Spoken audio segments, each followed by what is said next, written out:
भारत के सभी सांसद और विधायक ईमानदारी से बताएं कि आडवाणी जी को, गुजराल साहब को, मनमोहन सिंह जी को अपना मकान, दुकान, खेत खलिहान छोड़कर क्यों भागना पड़ा था। मैं भारत के सभी माननीय जजों से और सभी वरिष्ठ अधिवक्ताओं से पूछता हूं कि जेठमलानी जी को अपना मकान, दुकान, खेत खलिहान, उद्योग, व्यापार छोड़कर क्यों भागना पड़ा। मैं भारत के सभी खिलाड़ियों से पूछता हूं कि लाला अमरनाथ और मिल्खा सिंह जी को अपना मकान, दुकान, खेत खलिहान, उद्योग, व्यापार छोड़कर क्यों भागना पड़ा।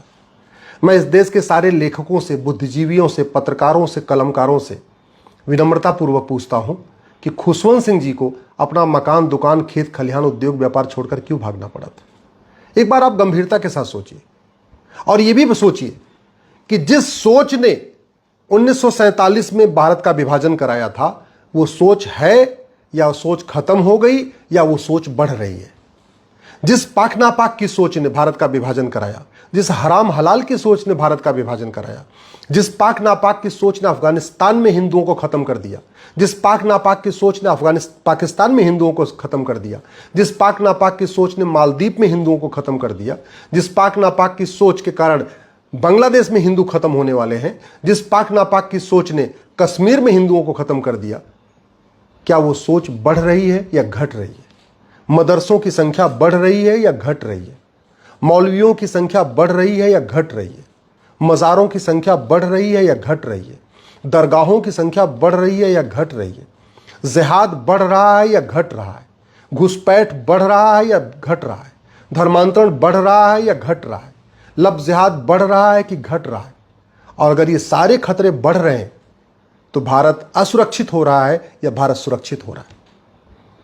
आप लोग एक बार ईमानदारी से कुछ समय के लिए पार्टियों की गुलामी छोड़ दीजिए, नेताओं की गुलामी छोड़ दीजिए, थोड़ा स्वतंत्र विचार से सोचिए कि क्या आप चाहते हैं कि जो हालत अब आडवाणी जी की, मनमोहन सिंह जी की, गुजराल साहब की हुई, क्या वही आपके बच्चों की भी हो। क्या आप चाहते हैं कि 25 साल के बाद 2047 में आपके बच्चों को भी उसी तरीके से पलायन करना पड़े जिस तरीके से 1947 में पलायन हुआ। क्या आप चाहते हैं कि आपके बच्चों को भी अपना मकान, दुकान, खेत खलिहान छोड़कर भागना पड़ा जैसे 1990 में कश्मीर में भागना पड़ा था।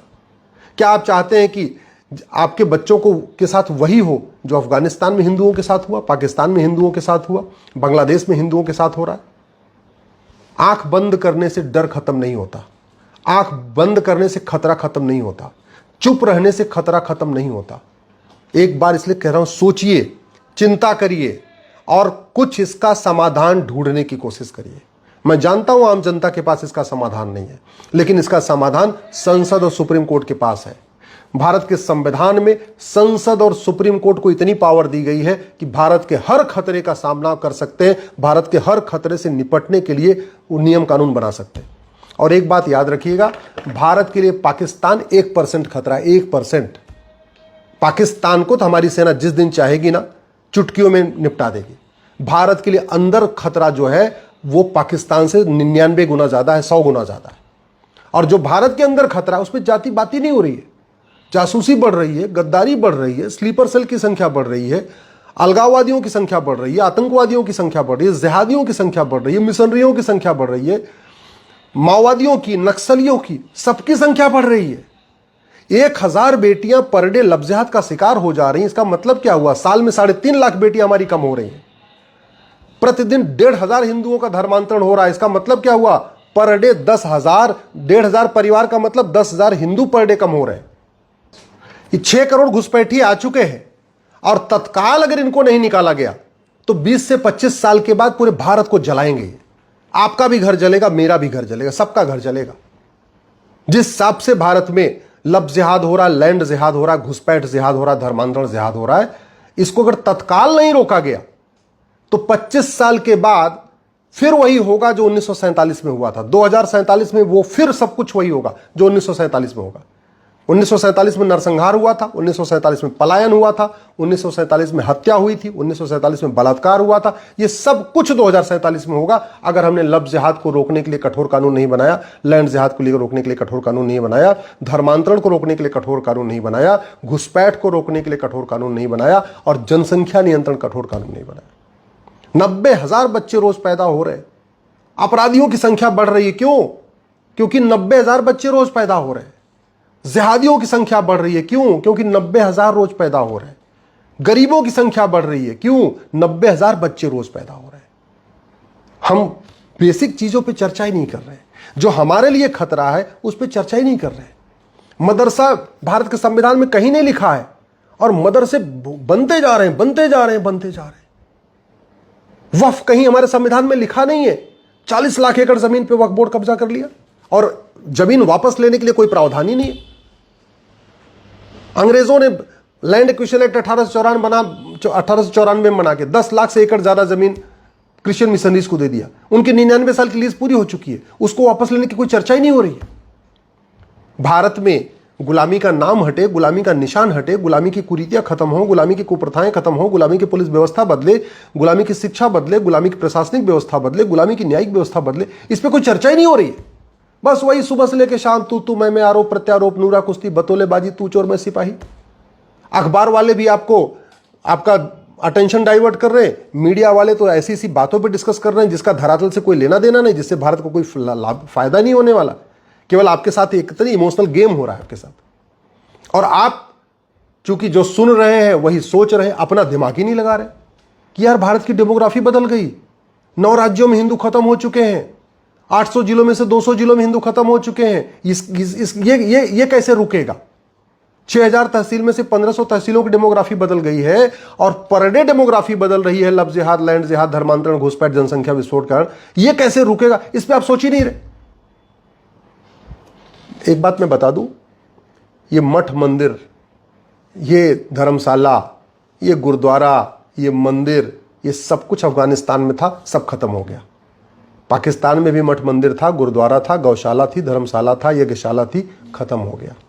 मालदीव में भी मठ मंदिर था, यज्ञशाला थी, गुरुद्वारे थे, गौशाला थी, वेदशाला थी, खत्म हो गया। बांग्लादेश में हमारे 5 शक्तिपीठ हैं। 51 शक्तिपीठ में से 5 शक्तिपीठ बांग्लादेश में है। एक शक्तिपीठ पाकिस्तान में, हिंगलाज माता का, बाकी 5 बांग्लादेश में है। और जानते हैं, पाकिस्तान के मंदिर में तो छोड़ो, हिंगलाज माता में पूजा बंद हो गई, बात समझ में आती है। बांग्लादेश के 5 मंदिरों में पूजा बंद हो गई, समझ में आती। अरे यहां भारत के जो शक्तिपीठ है उनमें पूजा बंद हो चुकी है। कीर्तेश्वरी शक्तिपीठ जो अब मुर्शिदाबाद में पड़ता है, वहां पूजा नहीं हो रही है। जयंतेश्वरी मंदिर है, जहां माता की जांगिरी थी, शिलांग में है, पूजा बंद हो चुकी है। मैं जा चुका हूं। मैं मुर्शिदाबाद का कीर्तेश्वरी मंदिर भी देख के आया हूं, शिलांग का जयंतेश्वरी मंदिर भी देख के आया हूं। कोई पूजा करने वाला नहीं आ रहा है। वहां के पुजारी भी डर डर के वहां रहते हैं। ये हालत हो चुकी है। तो अगर आप सोच रहे हैं कि धर्मशाला बनाने से, गौशाला बनाने से, यज्ञशाला बनाने से, लंगर लगाने से, मंदिर बनाने से, गुरुद्वारा बनाने से सनातन धर्म मजबूत हो रहा है, तो ये सारे के सारे काम हमारे पूर्वज कर चुके हैं, इसके बाद भी खत्म हो गए। अगर जो काम पूर्वजों ने किया और वो काम करने के बाद भी वो अफगानिस्तान, पाकिस्तान, बांग्लादेश, मालदीव से खत्म हो गए, और वही काम हम भी करेंगे, तो हम भी खत्म हो जाएंगे। हमारी आने वाली जनरेशन खत्म हो जाएगी। आने वाली जनरेशन तब बचेगी जब हम सोचेंगे वास्तव में कंक्रीट खतरा क्या है। खतरा है लव जिहाद, 1000 बेटियां पर डे लव जिहाद का शिकार हो रही हैं। खतरा है लैंड जिहाद, जंगल, नदी, पेड़, अपना सारे जगह कब्जा होता जा रहा है। खतरा है ड्रग जिहाद, हमारे लड़कों को नपुंसक बनाया जा रहा है, ड्रग में नपुंसकता की दवा दी जा रही है। खतरा है ड्रग जिहाद, बेटियों में बाझपन बढ़ रहा है उस ड्रग के कारण। खतरा है घुसपैठ, 6 करोड़ घुसपैठी आ चुके हैं। खतरा है जनसंख्या विस्फोट, 90,000 बच्चे रोज पैदा हो रहे हैं। खतरा है आपका धर्मांतरण, 1500 परिवारों का पर डे धर्मांतरण हो रहा है, इसका मतलब 10,000 हिंदू पर डे कन्वर्ट हो रहे हैं। खतरा इकोनॉमिक जिहाद है।